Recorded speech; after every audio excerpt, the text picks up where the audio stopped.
Hi everyone, have a pleasant day and a pleasant evening to you all. Welcome to my YouTube channel. It's me again, Lerma Novales Sarmiento, the writer and author of this book, Life in Three Parts.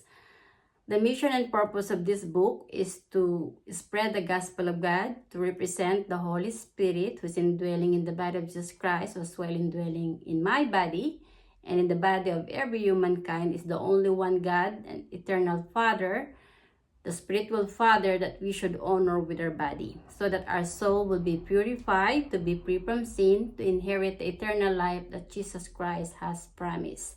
And today my topic is, do you know the God of Abraham is Satan?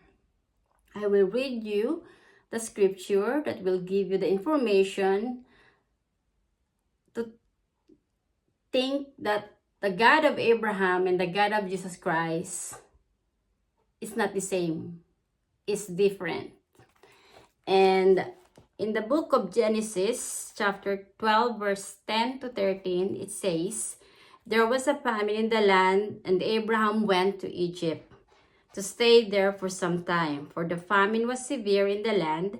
Just as he was about to enter Egypt, he said to Sarah, his wife, 'Now I know you are a beautiful woman. When the Egyptians see you, they will say that is his wife.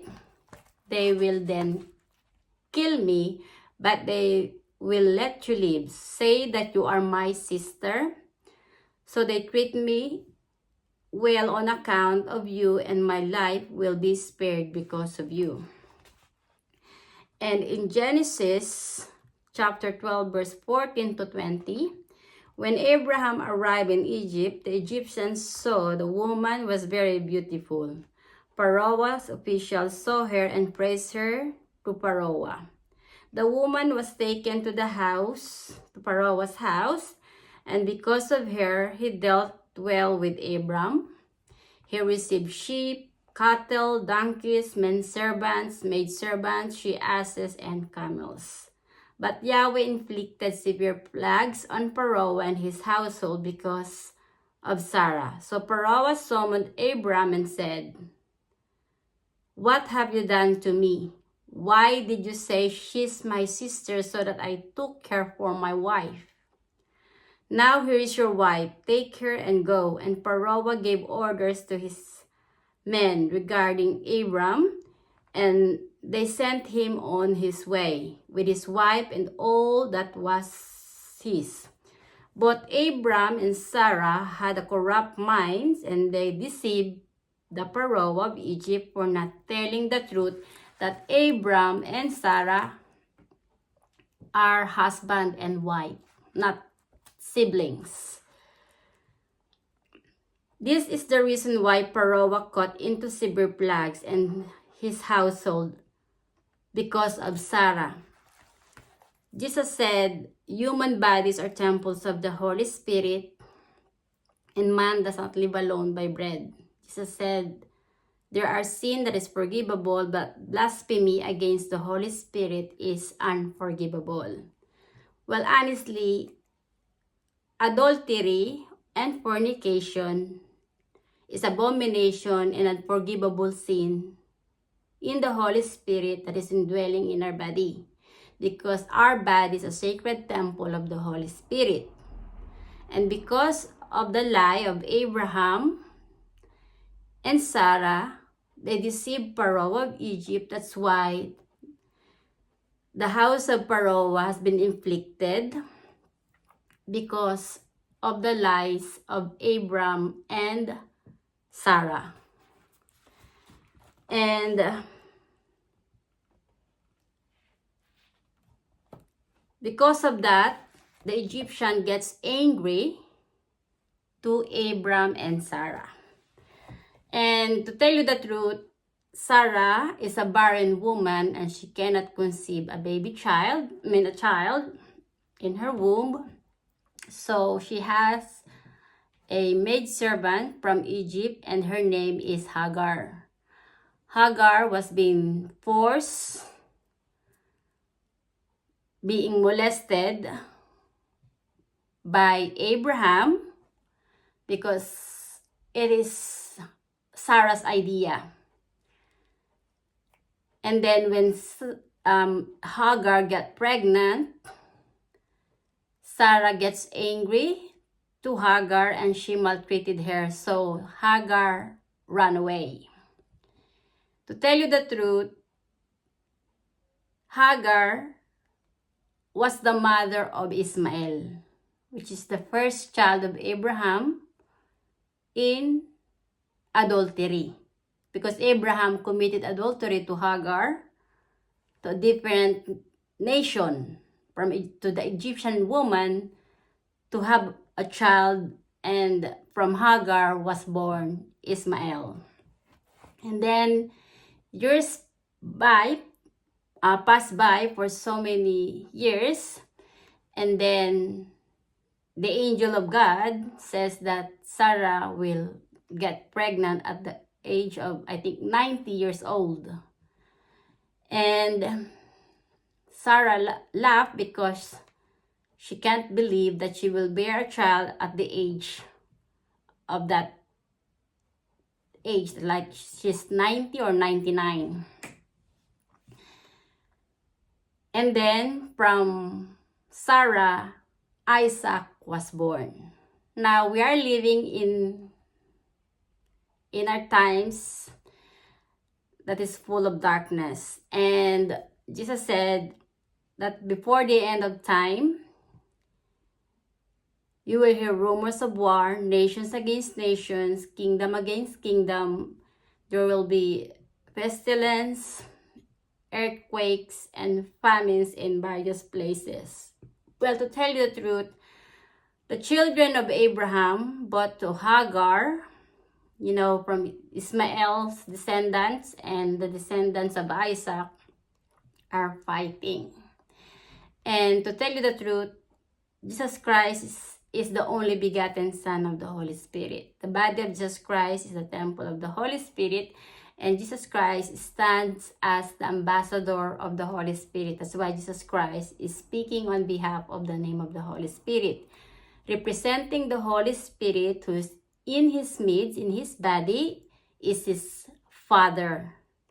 This is why Jesus Christ said, I am the way, the truth, and the life. No one can come to the Father except through me. Jesus Christ is saying the Holy Spirit that is in our body is the eternal spiritual living God who has created humans, both male and female, that we humans should honor with our body. We should follow Jesus Christ to honor, praise, worship, and glorify the Holy Spirit with our body, mind, heart, and soul as our Creator and Heavenly Father, so that our soul will be born again in the Spirit as a new creation of God, free from sin, and be recognized by the Holy Spirit as a children of God. Because all people who will follow Jesus Christ to honor, praise, worship, and glorify the Holy Spirit in our body, mind, heart, and soul as our Creator and Heavenly Father will be called the children of God.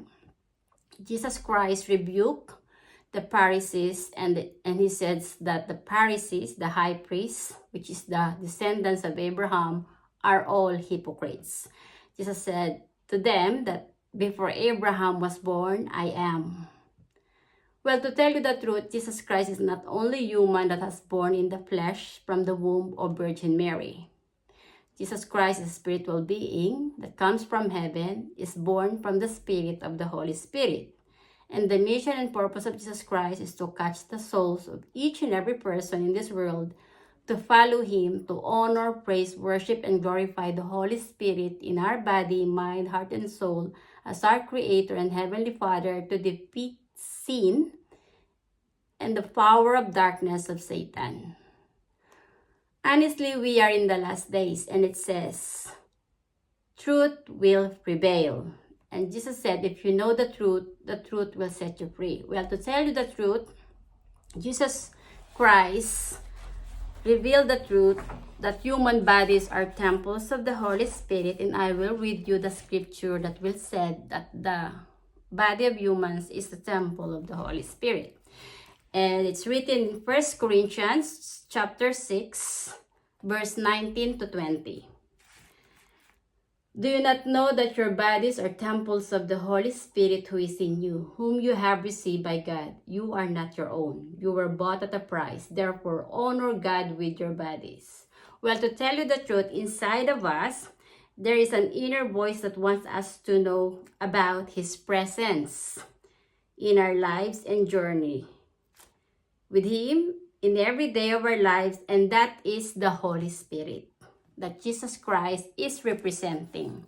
The body of Jesus Christ is the temple of the Holy Spirit, and the Holy Spirit who is with Jesus Christ, who's dwelling in me, who is the only one God who has created humans, both male and female, is the owner of the life of every person in this world, where the evolution of human's life history comes from.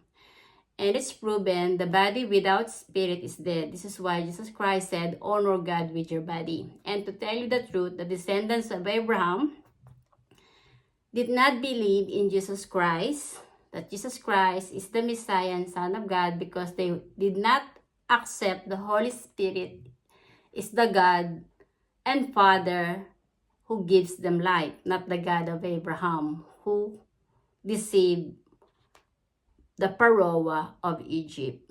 Well, honestly, the children of Abraham from Hagar and Sarah are fighting until in our present time. That's why the Israelites and, the Egyptians and the other parts of